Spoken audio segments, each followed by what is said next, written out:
नमस्कार दोस्तों, स्वागत है आपका लार्ज एंड स्मॉल वीडियोस में। दोस्त, ये मेरे चैनल का पहला वीडियो है और मैंने चैनल की शुरुआत करी है अग्निहोत्र हवन से। दोस्तों, संध्याकालीन में अग्निहोत्र हवन का एक अलग ही महत्व है। दोस्तों, ये यज्ञ या इसे होम कहें या यज्ञ कहें, सवेरे और सायं प्रतिदिन किया जाने वाला यज्ञ है। चलो दोस्तों, अब जान लेते हैं अग्निहोत्र हवन क्या है और इसे किस तरह किया जाता है। और हाँ दोस्तों, अगर आप लोग पहली बार इस चैनल पर आ रहे हैं तो प्लीज़ इस चैनल को सब्सक्राइब ज़रूर करिएगा और अपने दोस्तों के साथ शेयर करिएगा। और क्या गुंजाइश है इसमें सुधार की, वो भी मुझे कमेंट करके बताइए। चलो दोस्तों, अब जानते हैं अग्निहोत्र हवन क्या है। वेदों के अनुसार 5 प्रकार के यज्ञों के बारे में बताया गया है, जिसमें पहला है ब्रह्म यज्ञ, देव यज्ञ, पितृयज्ञ और वैश्वदेव यज्ञ। और जो 5वां है वो है अतिथि यज्ञ।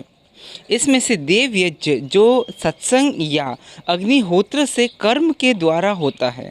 इसमें वेदी बनाकर अग्नि प्रज्वलित कर होम किया जाता है। इसी को अग्निहोत्र यज्ञ कहते हैं। अग्निहोत्र यज्ञ का वर्णन यजुर्वेद में किया गया है। अग्निहोत्र से तात्पर्य एक ऐसे होम या आहुति से है जिससे प्रतिदिन किया जा सकता है तथा इसकी अग्नि को बुझने नहीं दिया जाता।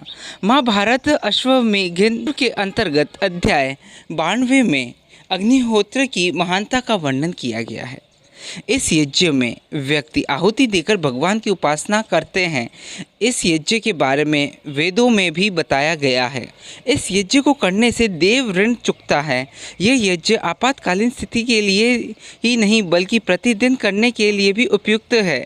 ऐसा कहा जाता है कि अग्निहोत्र यज्ञ से उत्पन्न अग्नि से रज और तम कणों का नाश होता है। इस यज्ञ से उत्पन्न अग्नि मनुष्य को 10 फीट तक सुरक्षा कवच प्रदान करती है। इस हवन में प्रयोग किया जाने वाला पात्र विशेष आकार और तांबे का होता है। इस यज्ञ में शुद्ध और साबुत चावलों का प्रयोग किया जाता है। गाय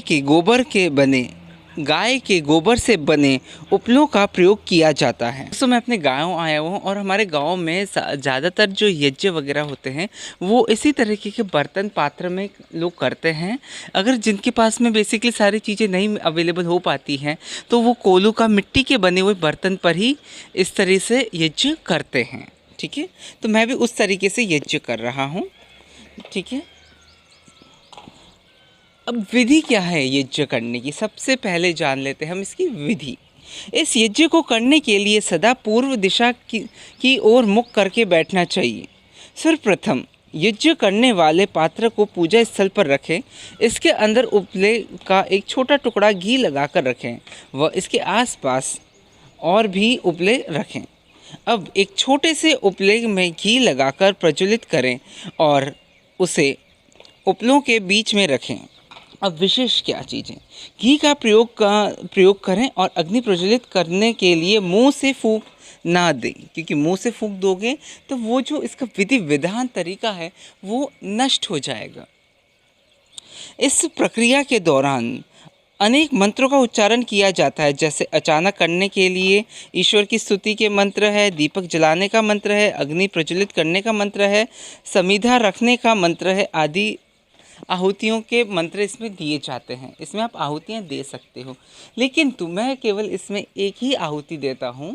ठीक है, जब सूर्यास्त होने लगता है उस वक्त की आहुति और जब सूर्योदय होने वाला होता है उस वक्त की आहुति देता हूँ, क्योंकि मेरे को बाकी मंत्र इतने नहीं आते हैं।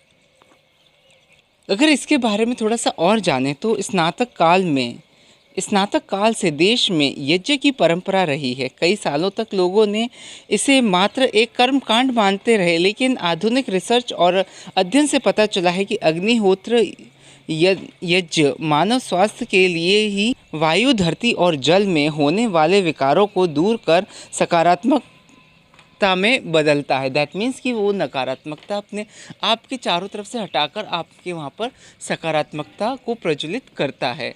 आपके अंदर पॉजिटिविटी भरता है, आपके अंदर पॉजिटिव पावर को बूस्ट करता है। अगर पात्र की बात करें तो पात्र ताम्र पात्र में ही किया जाता है, किंतु मेरे पास नहीं था। जिस हिसाब से मैंने पहले बताया आपको कि हमारे यहाँ पर जो लोग हैं वो ज़्यादातर मैंने उनको देखा वो इस ऐसे ही यज्ञ करते हैं, ऐसे ही हवन करते, तो मैंने भी इस तरीके से हवन किया, लेकिन पूरी शुद्धि अवस्था में।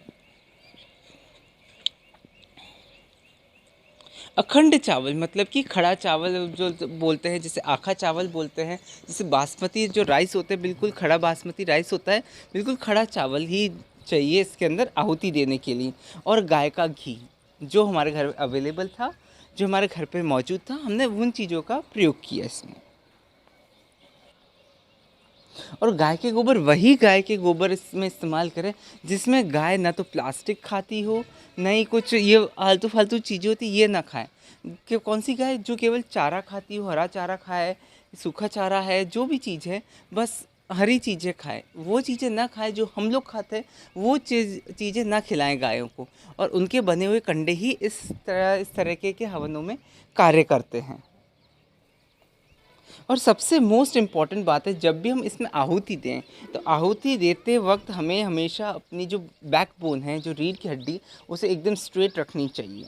और आहुति देते वक्त आपको इस चीज़ का विशेष ध्यान देना है कि आपकी जो रिंग फिंगर है और जो आपकी जो मिडिल फिंगर है, इन दोनों से ही आहुति देनी है, अंगूठे के सहारे से।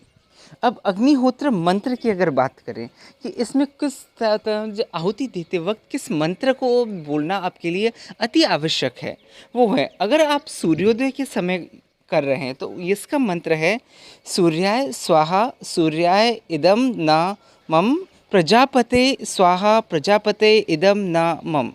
ये मंत्र है आपके जब सूर्योदय होने के वक्त आपको बोला जाता है।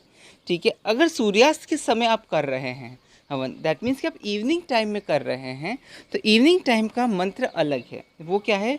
अग्ने स्वाहा अग्ने इदम न मम प्रजापते स्वाहा प्रजापते इदम न मम। दोनों मंत्र अलग अलग होते हैं। ठीक है, जब आप ये मंत्र बोलते हैं तभी आपका ये पूरा का पूरा सक्सेसफुल होता है दोस्तों।